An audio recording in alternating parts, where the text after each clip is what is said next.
Bonjour. Alors aujourd'hui, je vais vous parler des Jeux Olympiques. Une fois n'est pas coutume. Alors oui, je sais, je suis pas coupable, non. Pas coupable. Enfin, on aimerait que je m'y penche plus que ça, mais j'ai plein de bonnes raisons de ne pas m'y pencher. Et c'est pas relativement au fait que je sois toute seule comme un couillon chez moi, mais plutôt relativement à ce qui se passe en Russie sous d'autres aspects, quoi. C'est plutôt relativement à ça que je suis. En fait, j'étais décidée à vraiment m'atteler à trouver des trucs bien et tout ça, ou montrer, parler des JO de façon décalée, parce que je disais que c'était les jeux oniriques. J'aurais pu faire quelque chose de bien. Et puis j'ai vu le reportage d'envoyé spécial sur l'homosexualité là-bas, et ça m'a complètement coupé la chic, quoi. Voilà, comme quoi, hein, bon, on va pas revenir sur le. Enfin, quoi qu'il en soit, je viens de regarder la télé là, et puis je voyais que tout le monde dit oh là là, les pauvres Français, encore pas de médaille, etc., etc. Alors, je vais m'acharner plus particulièrement, positivement, j'entends, sur Marie Marchand-Harvier, qui, paraît-il, prend ça très très mal, chose que je peux comprendre. Alors, ça va être l'occasion, justement, de faire une sorte de cas d'école, parce que si je comprends bien, elle n'est pas la seule. En règle générale, moi, je suis extrêmement méfiante sur l'esprit de compétition, en général. Bon, alors vous me direz, c'est peut-être parce que j'ai toujours été nulle partout.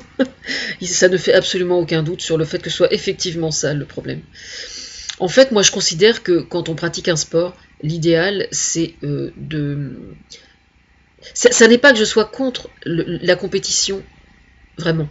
C'est que je pense que la compétition devrait passer au second plan par rapport à sa démarche personnelle, par rapport à soi-même. Voilà. Ça, pour moi, c'est quelque chose d'absolument fondamental. Et c'est probablement l'une des raisons pour lesquelles je suis un tout petit peu. Je suis aussi peu coopérative avec les Jeux Olympiques. Voilà. Moi, je considère que la carrière d'un sportif, pour moi, s'inscrit dans un cheminement personnel. Et je trouve que malheureusement, l'aspect financier, l'aspect carrière, etc., etc., est beaucoup trop importante par rapport à ce qu'il devrait. Voilà. D'ailleurs, on a eu des résultats au biathlon au début, et si vous écoutez, en règle générale, les sportifs qui pratiquent des sports qui sont peu médiatisés, donc où il y a moins de revenus, ont beaucoup plus la tête sur les épaules, et ça n'est pas pour rien. Et ça n'est pas pour rien, voilà. Et donc pour moi, c'est comme ça, quoi. Et donc cette pauvre petite Marie, là, petite Marie, on va lui chanter la chanson de Cabrel, mais je suis désolée pour elle, quoi. Mais visiblement, elle n'a pas été, sur le plan psychologique, elle n'a peut-être pas été très bien préparée à l'échec. Moi, c'est une des choses fondamentales que j'ai appris à mes filles. Alors qu'elles étaient elles avaient des super résultats toujours à l'école, hein. Mais comme j'ai toujours été, étant moi-même un ancien échec scolaire, l'échec pour moi c'est quelque chose qui a toujours fait partie de moi, quoi, en fait. Euh, je crois qu'en fait j'ai toujours été consciente du fait que de me retrouver en échec dans une compétition, quelle que soit la compétition, n'était absolument pas un échec véritablement. C'est-à-dire qu'en fait j'ai toujours été fondamentalement extrêmement individualiste, je dois le reconnaître, c'est la vérité. D'ailleurs, il y en a qui ont tendance à penser que ce soit encore le cas, alors que ça n'est pas vrai du tout. Suivez mon regard. Mais c'est vrai que je reconnais que je suis assez individualiste quand même, malgré tout. Mais c'est qu'en fait, je pense qu'on se pose des challenges, et les challenges, on essaie de les réussir. Mais évidemment, il ne faut pas que ces challenges soient hors de portée, ou soit. Faut que ce soit quelque chose de réalisable. En fait, c'est un peu comme les bonnes résolutions du premier de l'an, quoi. C'est-à-dire que vous avez des gens qui disent bon, j'arrête de fumer. Et puis il y a des gens qui vont dire j'aimerais bien arrêter de fumer, mais je vais quand même voir quelle méthode avant, enfin, qui vont préparer le terrain, quoi. Et ben c'est un petit peu la même chose, quoi. Moi je vois que dans les sports qui sont énormément médiatisés, donc où il y a des carrières qui sont vraiment qui sont attendues aussi par le staff, par le ministère des Sports, etc., etc. Enfin tous les professionnels qui sont sur et puis l'image de la France aussi, faut pas se le cacher, quoi. Il y a une pression qui est sur leurs épaules, et puis ça veut pas dire que sur le plan psychologique, ils soient nécessairement, forcément, complètement au taquet, quoi. C'est-à-dire qu'en fait, je pense qu'ils ne sont pas assez préparés à l'échec. S'ils étaient beaucoup mieux préparés à l'échec, ils réussiraient plus facilement. Je pense. Par exemple, moi je serais curieuse de savoir. Alors ce soir, je vois qu'il y a Madame Fournéron, qui est l'ancienne maire de Rouen, et donc qui a été choisie au ministère des Sports parce que je suis de la région. Madame Fournéron est invitée à Laurent Ruquier ce soir. Alors j'espère que je vais regarder, que je vais pas dormir, ou je regarderai en replay, c'est pas grave. Mais je serais curieuse enfin, je vais écouter. Enfin, de toute façon, elle va voir ma vidéo sûrement avant de faire l'émission. Mais en règle générale, moi, je suis beaucoup plus soucieuse de la pratique du sport dans ce qu'il apporte à l'individu dans sa vie de tous les jours, quoi. Et pour moi, c'est alors c'est pour ça que je ne veux pas dire que l'esprit de compétition soit quelque chose de néfaste. Je pense que simplement qu'il est néfaste quand il est envisagé comme seul objectif, quoi. Pour moi, c'est alors évidemment, vous imaginez quelqu'un qui va au JO, qui a consacré 10 ans de sa vie à ça, et qui se prend un râteau et qui a rien préparé, quoi. Je veux dire, non, pour moi c'est inhumain, quoi. C'est de la torture.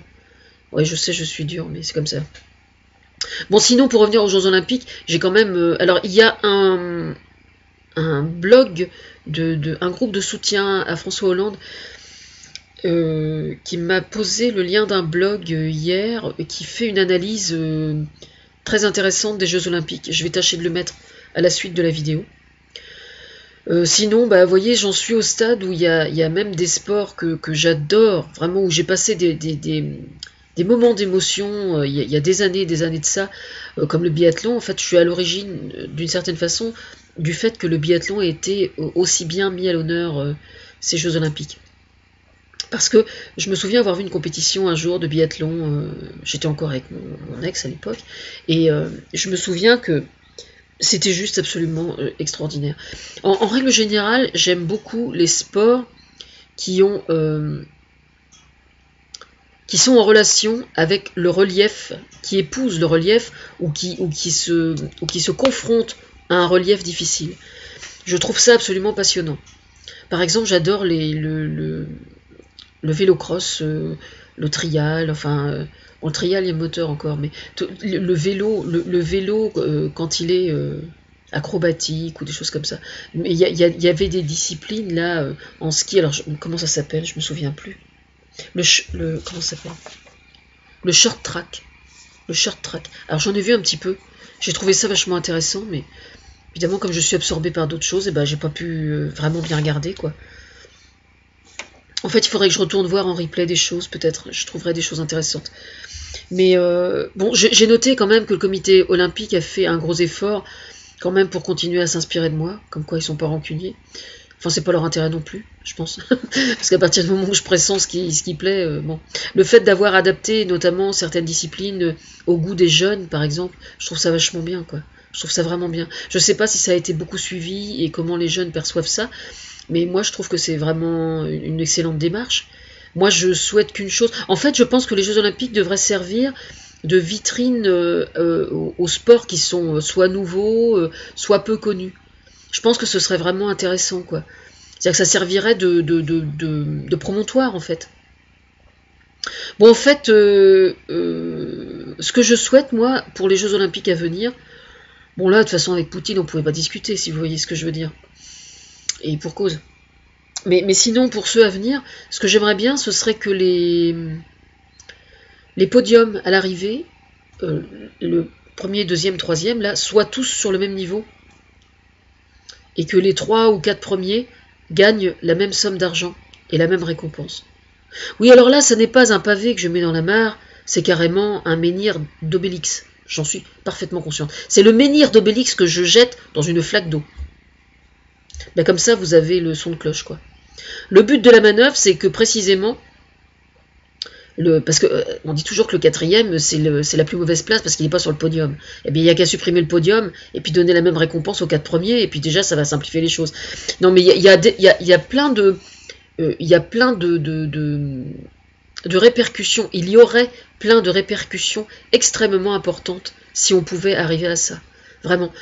Parce que, justement, à partir du moment où ça ne serait pas le fait d'être le premier systématiquement qui soit mis en avant, déjà, il n'y aurait quasiment plus de dopage.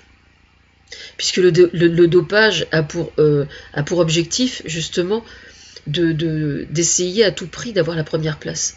À partir du moment où ça ne présente plus aucun intérêt d'être à la première place, mais d'être dans les 4 premiers, eh bien déjà, il y aurait certainement beaucoup moins de dopage. Et là, il y a la mafia qui me regarde et qui dit « Merde, mais qu'est-ce qu'elle nous fait chier ?» Oui, eh ben, il va falloir faire avec. Oui, je dis la mafia parce que c'est quand même la mafia qui est derrière tous ces produits-là. Il faut quand même le savoir.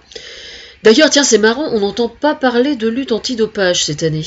Du tout, mais alors du tout. Qu'est-ce qu'il en est, que qu'est-ce ? Je serais curieuse de savoir.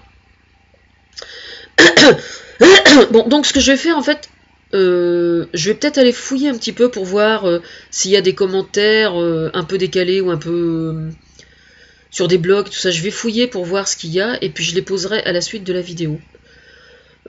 Enfin voilà. Bon, sinon, bah oui, Poutine, c'est vraiment une catastrophe. Alors, il y a eu une corruption absolument hallucinante pour préparer le terrain là-bas, à Sotchi, bien évidemment.